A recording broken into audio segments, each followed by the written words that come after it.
Y en aurait-il que pour lui à la une des journaux ce matin? Quasi, mais on va parler aussi d'autre chose. On glosait, c'est vrai, avant le G7 en disant qu'il ne s'y passerait rien. Il est encore trop tôt pour dire qu'il s'y est passé quelque chose de décisif, mais bon, le Figaro constate que les efforts d'Emmanuel Macron ont ouvert les portes à un retour de la diplomatie dans le dossier nucléaire iranien.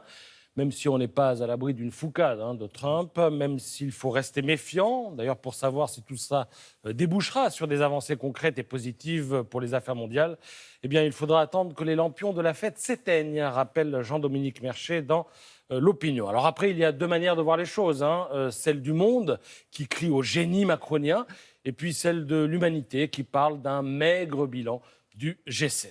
Ronchon l'humanité ? Allez savoir, en tout cas, ça nous donne l'occasion de faire un petit point émoji. Il y a celui qui s'offusque, celui qui râle, celui qui s'indigne, celui qui grogne. Bref, il y a mille et une manières de faire la gueule. Et en la matière, les Français sont des champions. Eu égard au niveau de développement du pays, on s'étonne qu'il soit si morose. Alors concrètement, nous sommes 24e au classement du World Happiness Report, alors qu'on est quand même la 5e puissance mondiale. Ouais. Autre indice, la consommation de psychotropes. On en consomme chez nous plus que partout ailleurs. Ça coûte même quelques 20 milliards à la Sécu. Indice supplémentaire. Quand on parle d'avenir aux Français, ils se cabrent. Seuls 5% d'entre eux aimeraient vivre dans le futur, alors que 65% préféreraient retourner dans le passé. Alors, pourquoi ? Pourquoi tant de morosité ? Eh bien, à cette question, le magazine Ça m'intéresse apporte un éclairage original, ce qui ne remet pas forcément en cause sa pertinence. En tout cas, quand on découvre les explications avancées, eh bien, on se dit c'est plutôt bien vu. Alors d'abord, il y a l'évidence d'un déclin persistant depuis la fin des 30 Glorieuses, mais il y a aussi plus subtil. Ainsi, la taille du pays serait en cause. On s'aperçoit que les pays champions du monde du bonheur comptent moins de 10 millions d'habitants, à l'exception des Pays-Bas, 17 millions, ou du Canada, 36 millions, mais au Canada, il y a de l'espace.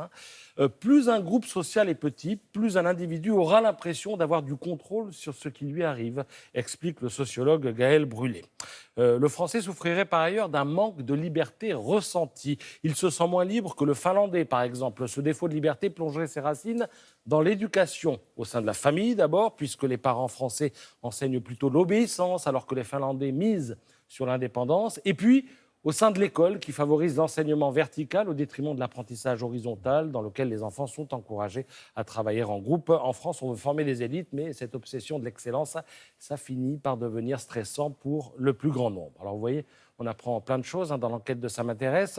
On apprend même qu'il existe un think tank sur le bonheur citoyen. Alors c'est un groupe de réflexion multipartisan dont le fondateur, lui, met en cause Descartes lorsqu'il s'agit d'identifier les racines du mal. Alors notre esprit rationnel issu de Descartes et du siècle des Lumières est nocif, dit-il. Il est certes exigeant en termes scientifiques, mais il n'est pas unificateur, car il encourage le doute et la critique. Voilà ce qu'explique Alexandre Josse. Alors il serait temps, pour remédier à tout cela, de renouer avec notre corps, avec nos émotions, avec nos passions. C'est un joli programme, mais il ne reste plus qu'à trouver le business model. Ça marche comme ça. Merci beaucoup, Patrice.